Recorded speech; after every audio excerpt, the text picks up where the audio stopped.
Welcome back to the Postpartum Plan podcast. This podcast is designed to support and empower you through postpartum. Whether you're expecting, in the early postpartum days, or beyond, this space is for you. I'm your host, Madison Fugere, a dedicated postpartum doula and pediatric sleep consultant, striving to help parents feel confident and supported in their parenting journey. Each week, I'm sharing practical tips and expert advice to help you navigate all the postpartum things with confidence. Well, as much confidence as you can.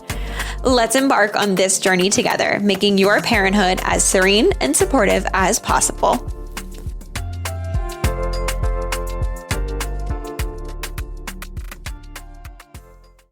Katie is a pelvic floor therapist and started Root to Bloom to help you stay calm, strong, mobile, and leak-free in pregnancy and beyond, as well as support your children in avoiding pee and poop leaks, constipation, and toileting battles.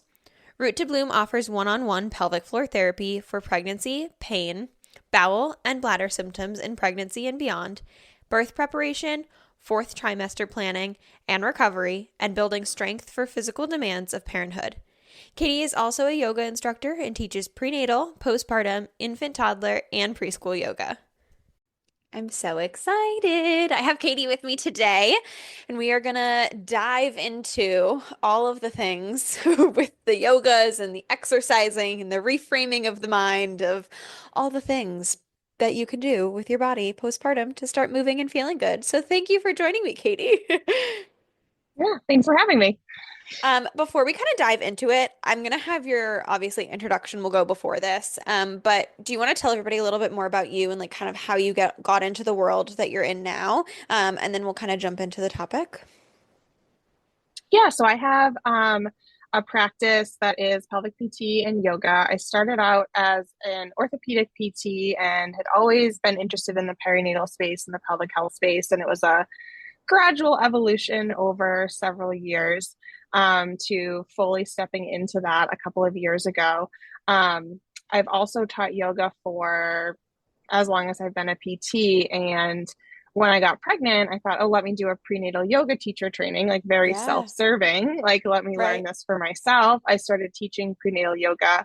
I loved being able to like have that community of like other people who are like the same stage of pregnancy as me and things like that. So after my son was born, the first thing I started doing when I got back to working was I added my prenatal yoga class back in when he was like 3 months old. And that's been a weekly class on the schedule for like almost 3 years now. That's amazing. And then from there, it just kind of built into postpartum classes and then toddler and preschool and kind of went from there. I love that. And I love that your view on this whole pelvic floor PT, pelvic health, and all of this really does connect to yoga, right? Because I think that when you talk to any pelvic floor PT, you're gonna get like different views, right? Everybody has different versions. There are people that are doing a lot of like internal pelvic floor PT with clients. There's people that are doing a lot of like weightlifting and kind of workout side of things. And then you have this kind of like in between of, okay, we're gonna add yoga and how yoga can connect to that. And obviously, you know, you might not be doing that with every single person doing both, but the idea that the two can be so intertwined and work together so closely and so help one another so much, I think is really important to kind of show people and to realize because it can be so beneficial to people. Yeah, and it really is like definitely colors like my approach in PT. And it's not like someone comes in and we're doing a full-on yoga class, but taking principles from yoga and mindfulness and looking at like how little strategies can fit into the day can play such a huge role in managing pelvic floor symptoms, pelvic pain, just like navigating pregnancy and postpartum. Absolutely. Yeah. And I think that when we're talking about just the postpartum period, especially when we're talking about like pelvic health and pelvic floor stuff, I think it really does connect to the topic of exercise, right? Because typically that's when people start to think about, oh wow, I should probably go get something looked at and like get in with a provider is when they're trying to go back to exercising oftentimes, right? You know, people will say like, oh, I jump and I pee and like those types of things are the little things that happen that people sometimes kind of brush over, but I find that when it's okay, I want to get back to running, I want to get back to working out, I want to get back to feeling like myself again, is when the realization of like, oh, I need to get some resources for myself for this kind of comes in, which is why I think it's so cool that we're going to talk a little bit about exercise as a whole, yoga as part of that, right? And kind of what that might look like postpartum, because jumping into the exercise world again after having a baby, as we were just saying before hitting record here, is like very, very different than what you did prenatally.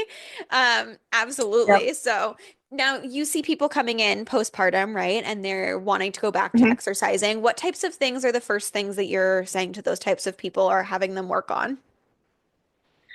So a lot of it depends on what stage postpartum we're looking at and Hmm. what the goals are. But let's say this is someone coming in, in the early first couple of months, that kind of fourth trimester period, postpartum, looking to get back to, you know, going to the gym, doing some workout classes, maybe running a 5K.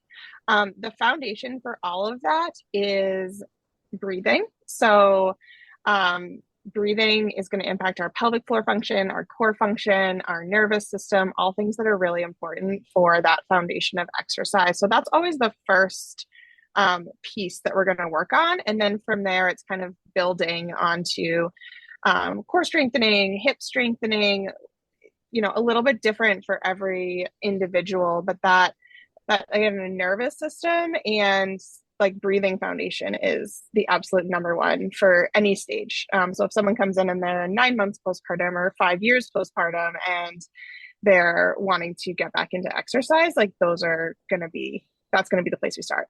Absolutely. And I think for a lot of people that feels like, oh my gosh, but that's nothing, right? Like they want to go back to, Mm-hmm. people think about exercise as this, like, you have to be sweating, you have to be in a studio, or you have to have like, a specific playlist playing or whatever it may be. But I think remembering that like everything goes back to just like your nervous system and the breath work and the thoughts behind all of that, right? Kind of those small cornerstones to build Mm-hmm. back up to exercise again.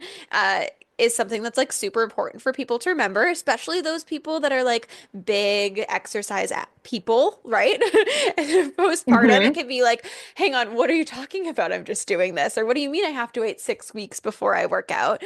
For some people, that's like Mm-hmm. really, really challenging to them. Yeah, and that's a big piece too. I often work with people on is that kind of like reframing what is exercise, what counts as exercise. Do you really have to do nothing for 6 weeks?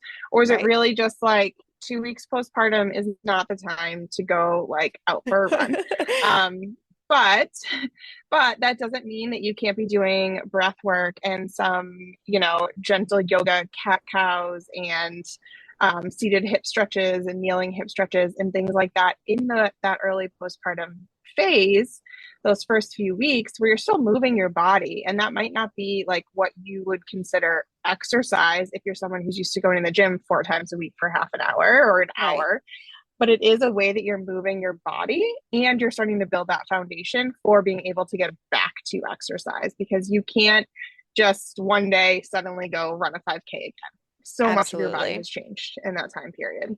Absolutely. And getting those stepping stones going. So I'd love to know kind of what stepping stones you are suggesting to people, right? So we say we're starting with like those stretches or, that breath work. And then what does the kind of evolution of getting back to working out look like for a lot of people? And including, what might this new normal of working out look like for a lot of different types of people?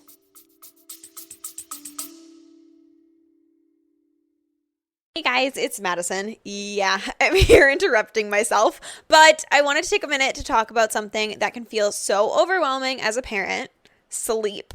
So, if you are in the thick of the sleepless nights, struggling to figure out how to get your baby and yourself to get more rest, then I want you to know that you're not alone. Here's the thing, if what you're doing is working for you, great, keep doing it. But if it's not, there are resources to help, and I'm happy to be one of them. As a certified pediatric sleep consultant, I work with families to create personalized sleep plans that actually make sense for your current and unique situation. No cookie cutter advice, just practical strategies that match your parenting style and your child's personality. Because let's be real, sleep is not a luxury, it is a necessity. So, if you're ready to make a change, I'd love to help. You can book a free sleep connection call on my website, www.serenemomentsdoula.com, or reach out to me on Instagram at serenemoments.doula. Yeah, so it's different for everyone, and I really take an individualized approach and try to step back and know that like what how I approach things for myself as a mom through my postpartum period, like how other people approach it isn't necessarily what's best for the person in front of me. Right. A really common thing that I see is that people want to get back to going to like a workout class, a CrossFit class, or, a Pilates class or whatever it is, some like group fitness. Yep. They want to be going back a few times a week. And that's kind of their ultimate goal. And what we sometimes run into is we're working on those kind of foundational movements and those foundational pieces and building their confidence to be able to get back to those things. Except then the time period hits where they're physically ready for that. And that often lines up with going back to work. Right. And now everything in life has shifted. Time demands have shifted. The ability to get, that sometimes it's like 2 hours for a group fitness class because you need time to get ready, drive there, do the class, get back home, settle back in. And that's not always realistic. Right. So I really will often focus with people on how can we shift like what you're doing in your day to day to incorporate movement in, and also how can we shift your workouts themselves. So that might look like, can we build a like 15 or 20-minute strength based program that you can do as a circuit at Yep. home, and create a way where it can be like pre-programmed for you, taking the mental load out of it. You just follow the kind of template that we've created, and they're Yep. exercises that are specific to address what your body needs. And yeah, in an ideal world would have like a warm up and a cool down and stretching after. And like, of course, if people can do that, that's great. But the reality is a lot of times it's like, a 5-minute warm up, a 10 or 15-minute strength workout. And then maybe the stretching's like later when you're sitting at your desk chair. Like I'll give Right. people like a seated, like at their desk flow that they can do to stretch later in the day. Or maybe it's when your baby's in tummy time and you do a little bit of stretching or mobility work. So it's kind of shifting, like instead of looking at it as I need an hour Yeah. to do this, it's like, what can I do in 15 minutes and what can I do in like 5 minutes later, and things like that. It's a lot of mindset work to kind of give yourself I the was like, just gonna say, it's a yeah. lot about being like flexible with yourself. I think as humans, we are so conditioned to strive off of routine. And so I think that, the idea of like, okay, well, I got to get back to doing what I was doing before is just ingrained in us, right? But remembering that you can break this down into smaller chunks, right? Or maybe if you want to go back to a class, you go back like once instead of like 4 times. Or, if you're at Mm-hmm. home, being able to, like you just said, break that down into smaller chunks. Like, okay, you might not get your, 30-minute workout in all in one, but maybe you're doing like some here or some there. I remember as a kid, my stepmom doing like leg kickbacks while she was brushing her teeth, or like squats while she was brushing her teeth. And I was like, oh, what the heck are you doing? But now it makes so much sense to be like, oh yeah, Yep. sometimes all you can do is utilize those small chunks of time that you have every day. I had one mom tell me that when she was putting her baby to bed, she loved doing like the baby dance club classes and like working out. And this mom that I'm talking about right now. Yep. And and so she was doing the baby dance club moves while she was putting her little one to bed, and in turn moving her body.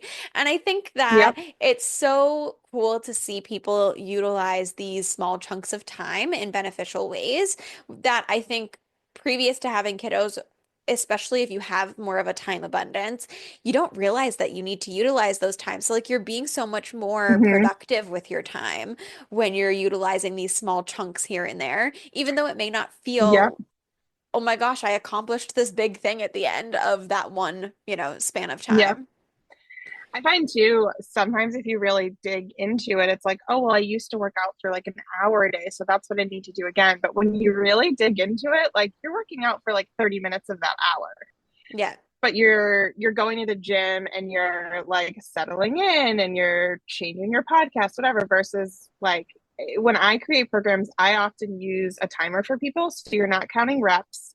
So you're staying kind of on track. So you can get your workout done. Like if it is a 15-minute workout, it takes 15 minutes because you're not having to count reps. You're not getting distracted. There's just like really efficient with the time. Absolutely. Um, And you because do get yeah, efficient. I think the other thing too, like yeah. I was just teaching a baby dance club class on Monday, and someone was saying, oh, I saw someone say that they were wearing a weighted vest and going for walks. And she looked at me and she laughed. She was like, I'm just going to strap my baby to me and walk. And I was like, exactly. Like, Yep. you have to also remember that, you know, even just living life, you're kind of doing a workout, right? Like Hmm. your baby wants to be held. So you're in a carrier or you're holding them on one arm or you're holding them in the other arm. You're bending down and putting them down. You're standing up and picking them up. It's like you're wearing a weighted vest all day long.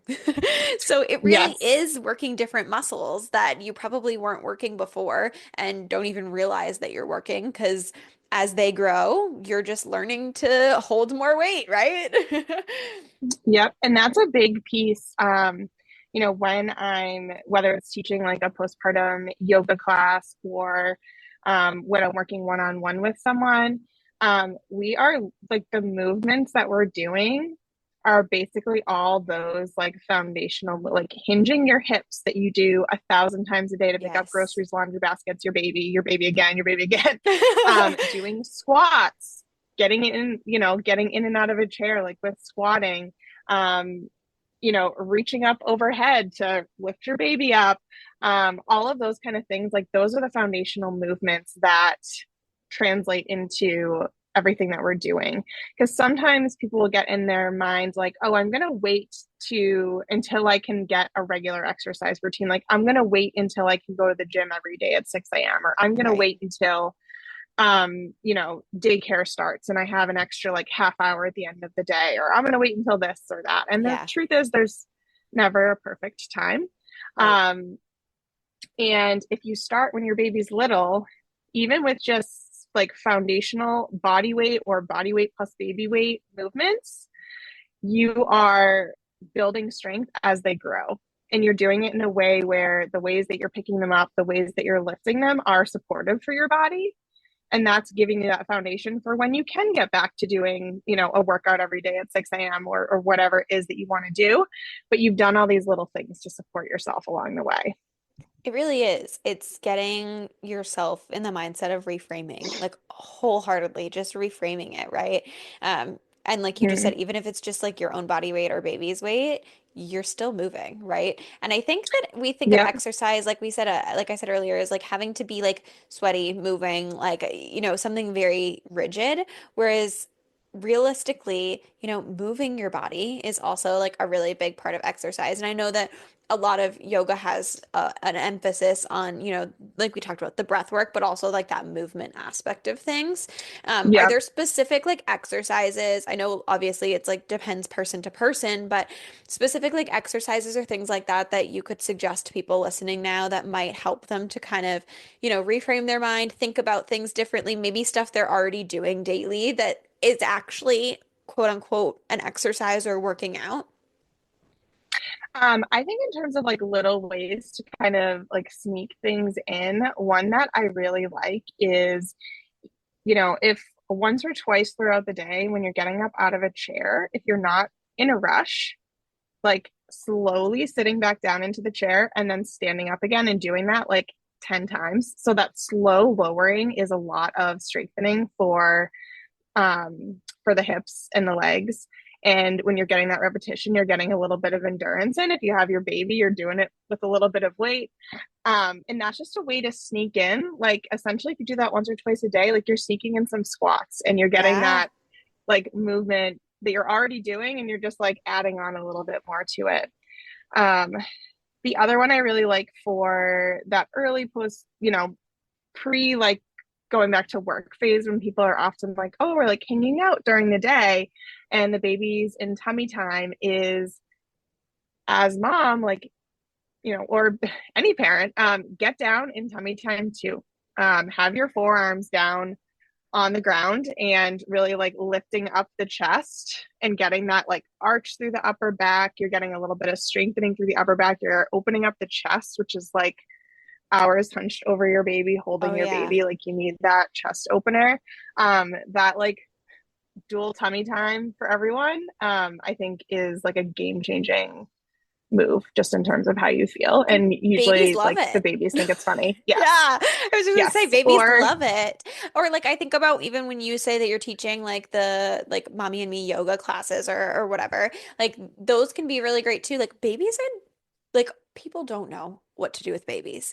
I hear so many people, mhm. especially first time parents, being like, well, like what do I do with them now? Like their awake windows are longer. They're up more than Yeah. just eating and going back to sleep. Like what am I supposed to do? Right? Or like they've done tummy time. And Mhm. I think that remembering that babies just want to hang out with you. So like going about your daily life, like I tell people like, yeah, just like go make your breakfast and like put baby on the floor and just over explain what you're doing to them. In the same way, like, Mhm. go do yoga and put them underneath you, or, you can lay on your Yeah, I side was and gonna do say it. something while babies are laying on their side, really Yep. mimicking, right? I mean, you and newborns need a lot of the same exercises It's postpartum. true. The like dual tummy time, they can be on their back or they could be in tummy time and you're in hands and knees and you're doing a little bit of breathing there. So in a hands and knees position, if you're focusing on taking a deep breath in and really feeling like the back and ribs expanding, and then as you breathe out, you want to think about like zipping up, like basically from your pubic bone to your belly button. You're getting some like breath work and lower abdominal like reconnection. And like your baby's going to love it because they're right underneath you and they're looking right at your face. And that's all they really want is to see Right. your face. And that might not feel like a workout. And it's not like a sweaty workout, but it's work at building that foundation and it's helping you find this way of like, okay, I'm meeting my baby's needs and I'm meeting my needs and they aren't like mutually exclusive. I can find Yes. ways to kind of meet both. Or like you said, on your side, um, on your other side, like changing up positions. So I know, you know, people that talk a lot with like tummy time and developmental play are always talking about like have your baby on their back, on their side, on their other side, on their belly. I do the same thing for people who are postpartum. Like Yeah. sit cross-legged with the other leg in front of you. Sit with like one leg in front of you and one leg out to the side. Lay on your right side, lay on your left, just changing it Just up. moving. Our bodies crave that movement and that like shift in position. And that stuff that again is not like exercise, but it's giving you the foundation for stuff and it's helping your body feel better, which then helps to motivate you to want to do a little bit more exercise when we feel better. Absolutely. I love that. And I think it's just, you know, being able to move along with your baby. Like I love the point that you said about, now you're meeting both needs, right, of yourself and your baby, and that's so huge. And overall, just like we said, really that reframe, that recognizing of all the little things that you're already doing. Like I challenge all the people listening to just like go about your day like normal, but like think about what you're doing, right? Like I bet you're Mm-hmm. already doing some stuff that either is some sort of strength building or exercise, or things where you can quickly and easily add in a little change Mm-hmm. and be able to start to, work on getting those stepping stones going for sure. Um, I love that we can really kind of break things down and make things so much slower, reframing it, making it Mm-hmm. possible to be able to accomplish, right? Because having unrealistic expectations of working out and exercising is only going to be making things worse for people as well, too. Right. Because then we don't do it. So then we feel bad. And then you feel bad about yourself. You're trying to figure out why you can't do it. And it just becomes this spiral versus when you're like, oh, like this is good for me. Like, look at this. Yeah. I changed the position that I was in every time, like I changed my baby's position. And like that was supportive for my body. It's like, check, like I did something for myself. Yeah. Awesome. And I end every baby and me postpartum yoga class that I teach, I always end with like we're not doing a long like shavasana when we've got little babies who are usually like right at their limit of the class, but where they're sitting or laying down, kind of closing your eyes, taking a deep breath. And I always say, like, take a moment to thank yourself for coming out this morning and dedicating this time to taking care of yourself and to finding that balance of meeting your baby's needs and acknowledging that your needs matter too and working to like notice that both matter. And that's like every class how it ends, because I just think that's the most important thing you can do postpartum is like acknowledge what you've done for yourself and acknowledge that like your needs matter too. You can balance things with baby. It doesn't have to be separate worlds. Absolutely. Oh, I love that. It's such a good way to think of things. And I say the same thing whenever, I'm finishing up baby dance club classes. I'm saying the same thing. I'm like, oh my gosh, you made it out today. Be so proud, right? Like this is huge and Yep. that's great. And it's not every day that that can happen. And so when it does, like it's also important to really recognize that as well. So I love that you brought up that point. I don't want to ramble Yeah. too much for people because I do think that this is like a great kind of reframe, revamp your life kind of thought here. So I'm Hmm. definitely going to throw Katie's information in the notes below. You can definitely check out all of her stuff, maybe check out some of her classes or reach out if you're interested in getting some support in pelvic floor support or getting information on how to get, like you were saying, with those little workout programs and getting everything lined up for people. She has tons of resources and is amazing. I've been to a couple of her groups, so it's so fun. So definitely check it out. And thank you for joining me today. Thank you.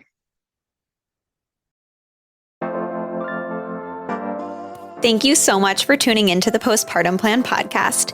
I hope that today's episode brought you support, relatability, and valuable insight. Remember, you're not alone on this journey. If you enjoyed the show, please subscribe and leave a review and share with any of your prenatal and postpartum friends and family. Your feedback helps us reach more parents seeking support. And if you're looking for additional resources, please feel free to connect via Instagram at Serene Moments Doula for constant information, tips, and tricks, or check out my website, www.serenemomentsdoula.com. See you next week.